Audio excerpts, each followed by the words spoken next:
Hello everyone, आप सभी को फिर से आज एक नए वीडियो में स्वागत है।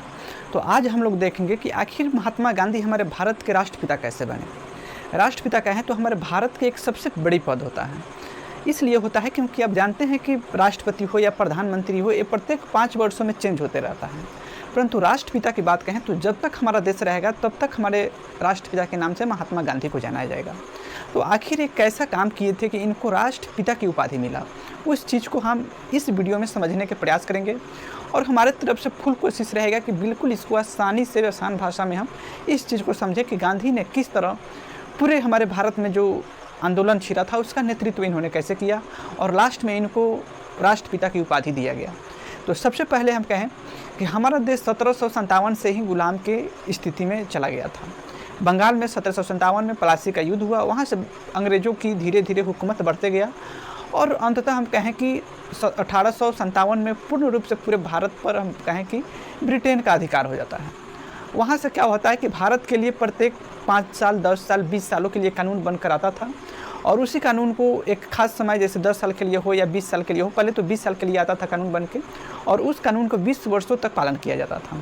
फिर 20 वर्ष के बाद फिर दूसरा कानून बन के आता था, फिर वो लगातार 20 वर्षों तक उस कानून के अनुसार हमारा देश चलता था, ब्रिटिश रूल के अनुसार।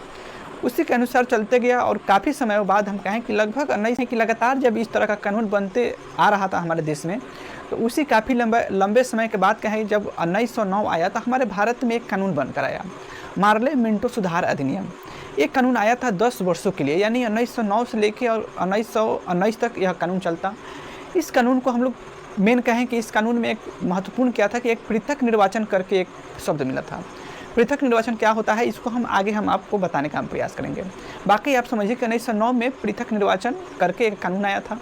फिर उसके बाद में जैसे 10 वर्ष हुआ 1909 से 1919 तक, तो फिर एक और 10 वर्षों के लिए कानून बनकर आया और उस कानून को हम लोग कहते हैं मॉन्टेग्यू चेमस्फोर्ड सुधार अधिनियम। फिर एक कानून हम कहें कि 10 वर्षों तक चलता, यानी 1919 से लेकर 1929 तक चलता। उसी बीच में जब 1929 आने वाला था तो 1929 में फिर नया कानून आता। तो उस कानून को आने से पहले अंग्रेज़ों ने क्या किया, एक अपनी कमेटी बनाया और उस कमेटी को भेजा गया कि आप भारत में जाके देखिए कि भारत का स्थिति कैसा है। उस आधार पर फिर भारत के लिए 10 वर्षों के लिए कानून बनाकर फिर से भेजा जाएगा।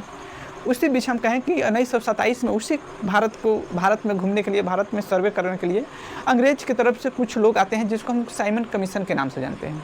उस साइमन कमीशन को भारत में हम कहें कि विरोध होता है, परंतु जैसे तैसे वह साइमन कमीशन पूरे भारत घूमते हैं और पूरे भारत से जो उनको डाटा मिला उस डाटा को रिपोर्ट बना के अंग्रेज़ों को लंदन में सौंप दिया जाता है कि भारत में इस तरह का स्थिति है।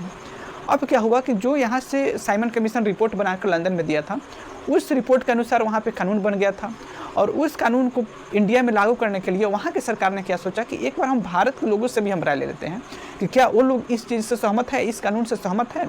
उसी बीच में हम कहें कि वहाँ के सरकारों ने क्या किया, गोलमेज सम्मेलन किया कि इस गोलमेज सम्मेलन में भारत के टॉप जो लीडरशिप है उनको बुलाएंगे और उनसे सहमति लेंगे कि आपके देश में इस तरह के कानून हम लागू करने वाले हैं, क्या आप इससे सहमत हैं।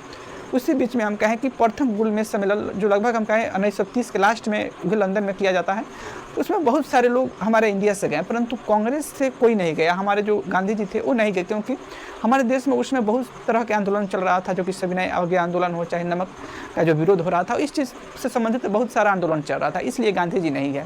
बाकी बहुत सारे लोग गए लंदन में। तो वहाँ के सरकार ने सोचा कि बाकी जो लोग आए हैं उनसे हम सहमत ले लेते हैं और मेन जो उस समय हम कहें कि जो 1915 से ही मेन लीडर चल रहे थे जो थे महात्मा गांधी, वो नहीं पहुँचे थे। तो वहाँ की भी सरकार सोची कि एक बार महात्मा गांधी को हम बुलाते हैं और उनसे भी हम एक राय लेते हैं कि आपके यहाँ इस कानून को लागू करने वाले हैं, आप इससे कितना सहमत हैं। तो दूसरी गोलमेज सम्मेलन में महात्मा गांधी को जैसे तैसे मनाया जाता है और उस हम कहें दूसरा गोलमेज सम्मेलन जो कि हम 1931 में लंदन में, जो कि गांधी जी ने शामिल भी हुए थे उस गोलमेज सम्मेलन में, जो कि लंदन गए हुए थे। वहाँ तक लंदन जब गए तो सब चीज़ सही हो रहा था। उसी बीच क्या होगा कि जो कानून 1909 ईस्वी में आया था, मार्ले मिंटो सुधार अधिनियम, जो उसमें पृथक निर्वाचन था, इसके घोर विरोधी थे महात्मा गांधी। यानी पृथक निर्वाचन क्या होता है कि इसमें क्या होता है कि कोई अल्पसंख्यक जाति है, जैसे कि सिख धर्म हो या मुस्लिम धर्म हो, चाहे ईसाई धर्म हो, यानी जो भी जाति में अल्पसंख्यक है यानी उनकी संख्या कम है, उनके लिए पृथक निर्वाचन होगा। फिर क्या होगा कि जैसे उनके लिए पृथक निर्वाचन लागू किया जाएगा तो क्या होगा कि जिस क्षेत्र में उनकी संख्या अधिक है वहाँ पे जैसे पृथक निर्वाचन में उनकी सीट फिक्स होता है कि यहाँ पे 5 सीट पृथक निर्वाचन में इस जाति को दिया जाता है, तो सिर्फ वहाँ पे उसी जाति के लोग खड़ा होंगे या सिर्फ उसी जाति को वोट देंगे। जैसे मुस्लिम को मान लीजिए कि पृथक निर्वाचन मिल जाता है उनको, तो जिन क्षेत्र में उनकी अधिक संख्या है मुस्लिमों को, उनको मान लीजिए कि पहले सीट रिजर्व किया जाएगा कि इनको 10 सीट दिया जाता है मुस्लिमों को पृथक निर्वाचन के आधार पर। उसमें क्या होगा कि जितना लोग उसमें मुस्लिम है सिर्फ मुस्लिम लोग ही वोट देंगे और आसपास में जो अदर कास्ट के लोग हैं वो लोग वोट ही नहीं देंगे। तो यहाँ से इस चीज़ से महात्मा गांधी को यही चिढ़ था कि जहाँ पे अगर किसी एक समुदाय के लोग, किसी एक वर्ग के लोग अगर वोट देंगे तो वहाँ हमारा जो अन्य समाज के लोग हैं उनमें एक अलगाववाद का भावना देखा जाएगा, तो वो लोग अपने आप को अलग महसूस करेंगे, जिससे हमारा क्या होगा कि समाज बंटने के कगार पर चल जाएगा। तो इसलिए हम कहेंगे कि पृथक निर्वाचन हमारे भारत में होना ही नहीं चाहिए, जिससे क्या होगा कि हमारा जो भी समाज बना हुआ है उस एक रहकर और हमारा जो समाज है उस सही तरीक़ा से चले। इससे हमारा एक देश एक राष्ट्र का थ्योरी बरकरार रहेगा। इसीलिए यहाँ पे गांधी जी घोर इसका विरोध किए कि जो आप पृथक निर्वाचन की बात किए हैं यहाँ पर हम इस चीज़ से सहमत नहीं हैं और इस पृथक निर्वाचन को हम भारत में लागू होने नहीं देंगे। और जायज़ भी था कि ये जो पृथक निर्वाचन था अगर लागू होता तो यहाँ पर सही बात है कि अलगाववाद का भावना जगता, यहाँ पे समाज में क्या होता कि बिखराव उत्पन्न होता। इसलिए महात्मा गांधी ने वहाँ से गए लंदन, परंतु वापस खाली हाथ आए, परंतु अपना सिग्नेचर नहीं किए और इस कानून की वजह से ही उनको वापस लंदन से आना पड़ा। और यहाँ पर एक और प्रश्न पूछा जाता है कि महात्मा गांधी जो लंदन गए थे तो किस जहाज़ से गए थे, तो वहाँ पे जहाज़ का नाम भी काफ़ी महत्वपूर्ण है, जिसका नाम हम कहें SS राजपूताना एक जहाज़ है, जिस जहाज़ से ही हम कहें महात्मा गांधी कहाँ गए थे, लंदन, और द्वितीय गोलमेज सम्मेलन में शामिल हुए थे। और अंततः सब चीज़ सही चल रहा था, परंतु जैसे पृथक निर्वाचन का बात आया वहाँ पर महात्मा गांधी हस्तक्षेप किए और वापस अपने देश आ जाते हैं। इसलिए हम कहें कि महात्मा गांधी को राष्ट्रपिता भी कहा जाता है कि इतने बड़े हम कहें कि बड़े डिसीजन लेने में भी काफ़ी बेहतर अपना जिम्मेदारी समझकर और डिसीजन लिए। और आप क्या समझते हैं इनके बारे में तो बहुत सारी चीज़ें हैं, परंतु सिर्फ हमने कोशिश किया है कि जो 1931 का हम कहें पृथक निर्वाचन था, जो कि काफ़ी महत्वपूर्ण है इस चीज़ को समझना कि आखिर क्या होता है पृथक निर्वाचन। बाकी हम आगे हम समझेंगे कि भीमराव अंबेडकर को भी पृथक निर्वाचन अंग्रेजों ने दिया था, परंतु उस चीज़ को लागू नहीं किया गया, तो उस चीज़ भी वहाँ पर भी क्या है कैसे है उस चीज़ को भी हम लोग आगे समझेंगे। फिलहाल हम इस वीडियो को यहीं तक रोकते हैं।